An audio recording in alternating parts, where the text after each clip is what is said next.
बच्चों नमस्कार। बच्चों हम लोग कक्षा 10वीं गणित में पढ़ रहे हैं सांख्यिकी, आंकड़ों का विश्लेषण, एनालाइजिंग डाटा। और हमने भाग 1 में देखा था बच्चों कि हम सांख्यिकी आंकड़ों को कितने प्रकार से वर्गीकृत कर सकते हैं, जिसमें हमने देखा था व्यक्तिगत श्रेणी, असतत श्रेणी और सतत श्रेणी। और हमने इन सब के उदाहरण भी देखे थे बच्चों। और हमने केंद्रीय प्रवृत्ति भी देखा था, जिसमें हमने देखा था ये 3 प्रकार के होते हैं, समांतर, माध्य, माध्यिका और बहुलक। इनके फार्मूलों की भी गणना हमने कर ली थी। आज हम पढ़ेंगे बच्चों भाग 2, और भाग 2 में देखेंगे महत्वपूर्ण प्रश्न और उनके हल। बच्चों प्रश्न पहला है, सबसे पहली 10 सम संख्याएं कौन सी है, इनका औसत ज्ञात कीजिए। एक बार और प्रश्न सुनेंगे बच्चों, सबसे पहली 10 सम संख्याएं कौन सी है, इनका औसत ज्ञात कीजिए। बच्चों सबसे पहले देखते हैं कि प्रथम 10 सम संख्याएं कौन कौन सी है। तो सबसे पहली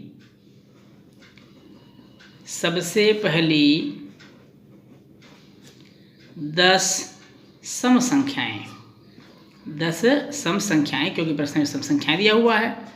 सम संख्याएं सबसे पहली कौन कौन सी होगी बच्चों? 2 होगा, 4, 6, 8, 10, 12, 14, 16, 18 और 20। 1, 2, 3, 4, 5, 6, 7, 8, 9, 10, इस तरह से 10 सम संख्याएं हो गई बच्चों। अब प्रश्न पूछा है औसत ज्ञात कीजिए। अब मान लीजिए इसको x बराबर मान लेते हैं। औसत मतलब होता है माध्य, और माध्य का सूत्र होगा बच्चों, जैसा कि आप लोगों को पहले भाग में बताया जा चुका है, माध्य समांतर माध्य बराबर summation x by n, sigma x बटे n। सिग्मा x का मतलब है बच्चों सभी संख्याएं जो दी गई है या प्राप्त आंकड़े, इन सब का योग, इन सब का योग समेशन x हो गया, पूरे का बटे आंकड़ों की संख्या जो 10 है, प्रश्न में दिया हुआ है।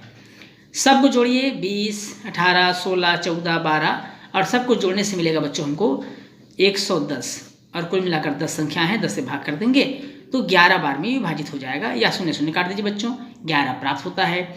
यह 11 ही हमारा आंसर होगा, समांतर माध्य होगा, औसत होगा। बच्चों अगला प्रश्न है, 8 विद्यार्थियों का भार किलोग्राम में इस प्रकार है, 30, 32, 33, 38, 37, 41, 35, 40।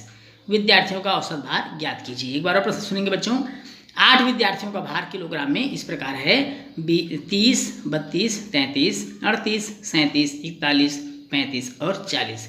विद्यार्थियों का औसत भार ज्ञात कीजिए। विद्यार्थियों का औसत भार याद करना है, और भार दिया हुआ है किलोग्राम में। तो सबसे पहले देखते हैं विद्यार्थियों का भार। इस भार को हम x मान लेते हैं, और ये दिया हुआ है बच्चों 30, 32, 33, 38, 37, 41, 35 और 40, ये दिया हुआ है। अब हमको निकालना है बच्चों औसत भार।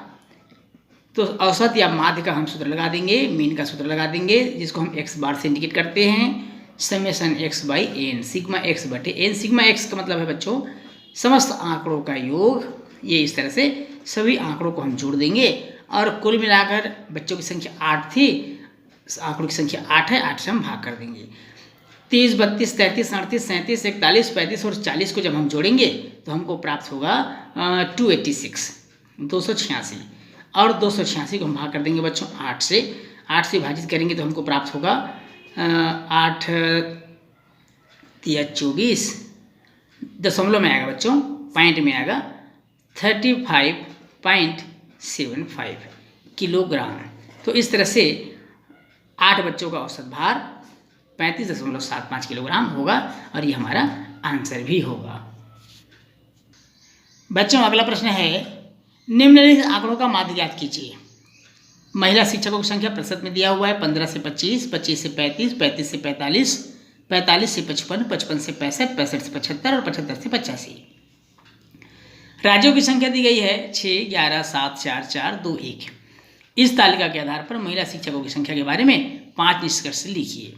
प्रश्न एक बार और सुन लेंगे बच्चों, निम्नलिखित आंकड़ों का माध्य ज्ञात कीजिए। महिला शिक्षकों की संख्या प्रतिशत में दिया हुआ है, 15 से 25, 25 से 35, 35 से 45, 45 से 55, 55 से 65, 65 से 75 और 75 से 85। वहीं राज्यों की संख्या दिया हुआ है बच्चों 6, 11, 7, 4, 4, 2, 1। इस तालिका के आधार पर महिला शिक्षकों की संख्या के बारे में 5 निष्कर्ष भी आपको लिखना है। चलिए बच्चों देखते हैं समांतर माध्य। बच्चों इस तरह के सवाल को हल करने के लिए हमको इस तरह का एक सारणी का निर्माण करना होगा। सारणी में पहले वर्ग, फिर बारंबारता जो प्रश्न में हमको ज्ञात है, फिर मध्यमान निकालेंगे क्योंकि यहाँ पर वर्ग अंतराल दिया हुआ है, और उसके बाद बारंबारता और मध्यमान का आपस में गुणा कर देंगे। प्रश्न में दिया हुआ था बच्चों 15 से 25 से लेकर के 15, 25, 25, 35 से लेकर के 75, 85 तक दिया हुआ है, और वैसे ही बारंबारता दिया हुआ था 6, 11, 7, 4 से लेकर के 1 तक। हम सबसे पहले बारंबारता को जोड़ देते हैं। बारंबारता को जोड़ेंगे तो हमको प्राप्त होगा बच्चों 35, यहाँ हम लिख देंगे 35। अब हम मध्यमान निकालते हैं बच्चों। मध्यमान कैसे निकालते हैं ध्यान से समझिएगा। मध्यमान निकालते समय हमेशा ध्यान रखना है आपको, निम्न सीमा और उच्च सीमा दोनों को जोड़ देंगे और जोड़ करके उसको 2 से भाग कर देंगे, अर्थात 15 और 25 को जोड़ेंगे बच्चों तो हमको 40 प्राप्त होगा, और उसको 2 से भाग करेंगे तो हमको मिलेगा 20। उसके बाद 25, 35 को जोड़िए बच्चों, 35, 5, 40, 60 होता है, और 60 को फिर 2 से भाग करेंगे तो हमको मिलेगा 30। अब आप समझ गए होंगे कि 10-10 का अंतराल में प्राप्त हो रहा है, क्योंकि यहाँ पर 10-10 का अंतराल है, तो 10-10 का अंतराल में आप आगे बढ़ जाइए, क्योंकि आपको अब जोड़ने की आवश्यकता, भाग करने की आवश्यकता नहीं होगी, आपको अंतराल पता चल गया है। तो इस तरह से 60, 70, 80 आप इस तरह से लिख लीजिए।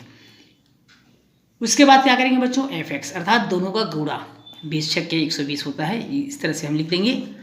11 का गुणा 30 से करेंगे बच्चों तो 11 तिया 33, 330 प्राप्त होगा। 7 का गुणा 40 से करेंगे, 7 चौक 28, 280 प्राप्त हो जाएगा। 4 गुणा 50 से करेंगे, 50 चौक 200 हो जाएगा बच्चों। उसके बाद 4 गुणा 60 से करेंगे तो 6 चौक 24, 240 हो जाएगा। 70 गुणा 2 से करेंगे, 70 दूनी 140 होता है, और 80 गुणा 1 से करेंगे तो 80 एकम 80 होता है। अब इस सभी आंकड़ों को जोड़ देंगे। जब हम सभी आंकड़ों को जोड़ेंगे बच्चों तो हमको मिलेगा 1390, 1390, 1390 हमको प्राप्त होगा। अब हम चलेंगे बच्चों माध्य की ओर, जो प्रश्न में पूछा हुआ है कि माध्य कैसे ज्ञात करेंगे। माध्य का हम सूत्र लगा देंगे बच्चों, माध्य बराबर, जब वर्ग अंतराल दिया हो तो माध्य का सूत्र आप लोग को बताया गया था भाग 1 में। माध्य का सूत्र हो जाएगा summation fx sigma fx upon summation f। अब आपने देखा बच्चों सिग्मा fx का मान कितना आया था, हमने जोड़ा था तो जोड़ने से 1390 प्राप्त हुआ था, और समेसन f मिला था हमको 35। मान रख देंगे वहाँ पर 1390 बटे 35।